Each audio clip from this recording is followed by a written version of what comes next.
Dan. Danes bi vam pa spet ene par stvari rada od fibromialgije pa od sindroma kronične utrujenosti povedala. In sicer zato, ker se zelo velikokrat pogovarjam z vami, ker me kontaktirate, pa mogoče je pa fino, da vam še takole povem. Sprašujete me, kaj naj pa zdaj naredim, ko sem dobil diagnozo fibromialgija. Jaz naj najprej povem, da jaz nisem zdravnik, a ne. Sem pa človek, ki je izredno veliko let preživel v raziskovanju tega, kaj je z mano pravzaprav, a ne. Kaj je fibromialgija, kaj je sindrom kronične utrujenosti, kaj se sploh z mano dogaja. Zelo veliko let ste najbrž potrebovali ali pa zelo veliko bolečin pa zelo veliko utrujenosti, preden ste prišli do te diagnoze. Vas je vse bolelo, a ne. Nekatere boli bolj, ne vem, hrbet, druge boli bolj vrat, tretje boli črevesje, ene boli glava, ne vem, vse sorte vas boli, bolečine se selijo, od zdravnika do zdravnika ste hodili, pa nobeden vam ne zna nič pomagati, a ne. Na koncu, vse vas najbrž verjetno tudi zebe, imate najbrž probleme tudi s sluznicami, da so zelo izsušene, in na koncu so vam rekli: "To je fibromialgija." Vi ste bili veseli, zato ker ste rekli: super, ne, zdaj imam vsaj diagnozo, zdaj me bojo resno obravnavali." Ampak to se pravzaprav sploh ni zgodilo, a ne. Zaradi tega, ker, razlog je v bistvu zelo preprost. Zato ker fibromialgija pa mialgični encefalomielitis sploh nista, bolezni, ki bi jim poznali mehanizem. V tem je pa en velik problem, a ne, zato ker čim ne poznajo mehanizma, poznajo samo, simptome. Fibromialgija je tako ali tako sindrom, ne, sindrom pomeni skupek simptomov. Simptome imamo pa res vsi iste.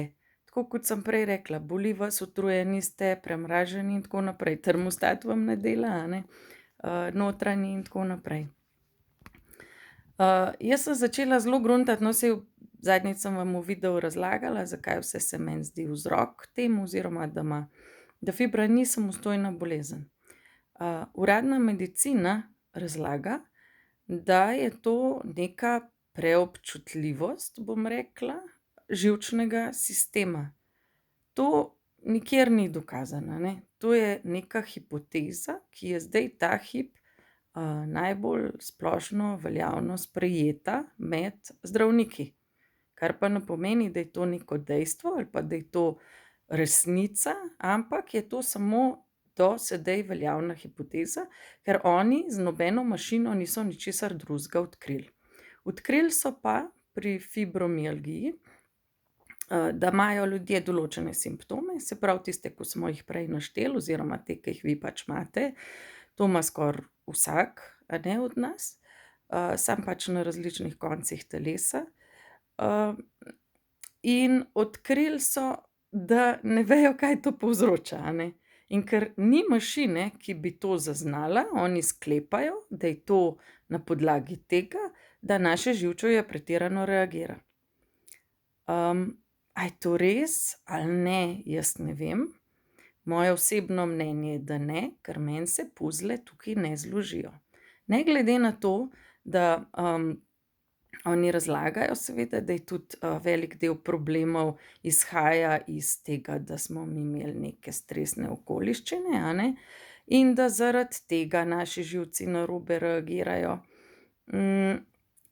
A veste, vedno, kadarkoli, bom rekla, kako naj vam rečem, kadar ste recimo vi že tako nervozni, a ne, kadar imate zelo veliko stvari na glavi, nimate toliko potrpljenja s svojimi bližnjimi, in isto je z našimi živci, a ne.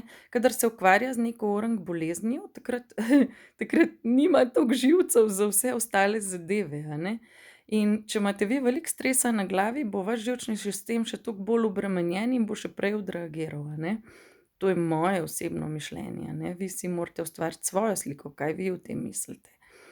No, in ko sem jaz to raziskvala, kaj imamo pa mi skupnega, a ne, sem vam včeraj razlagala, da večina ljudi ima ali alergije, te klasične z IgE-ji povišanimi, ali z povišanimi IgG-ji, se pravi počasne alergije, ki šele čez par ur izbruhnejo, ali pa intolerance, se pravi, da nimate encima za presnavljati neke strupe.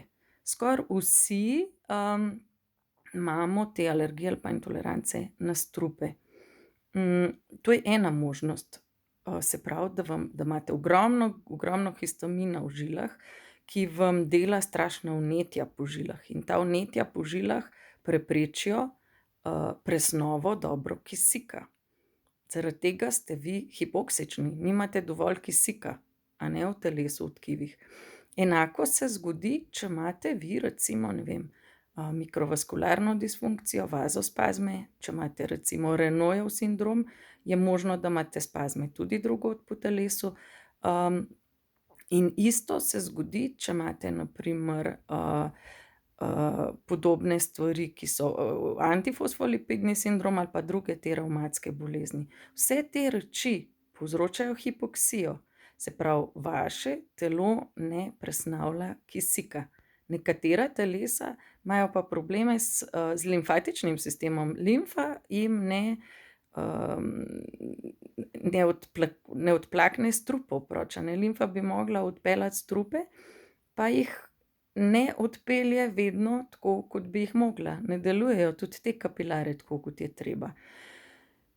Zato smo mi tudi stalno na zebe, a ne, zaradi tega, ker pač nimamo dovolj kisika v tkivih. Stalno smo utrujeni, ker nimamo dovolj kisika.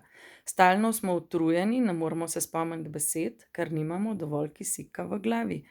Ali pa imamo migrene, glavobole in podobne stvari, zato ker nimamo dovolj kisika v tkivih. Če vam bojo kisik merili v žilah, ga je dovolj, a veste, zato ker pljuča ga normalno naredijo, srce ga normalno napumpa, samo žila to ne presnavlja naprej. V nekaterih primerih je poškodovana, v drugih primerih pa ni nič poškodovana, ampak je toliko vnetja not v žili zaradi histamina, da zaradi tega ne presnavlja. To so moje hipoteze. To ni nikjer dokazano, ne. Ampak toliko ljudi sem srečala s temi boleznimi, da sem videla, da imajo vsi eno in isto.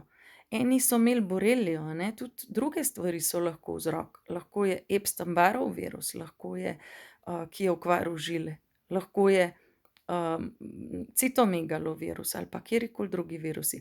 Ampak vsem je skupno to, da so vam toliko okvarili žile, da žila ne presnavlja. Ker so to ta male žile, to ni nikjer možno videti na nobenem aparatu, a ne.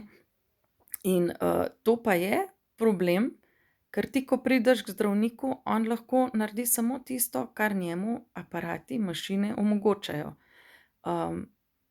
Na te stvari se pa ne spoznajo.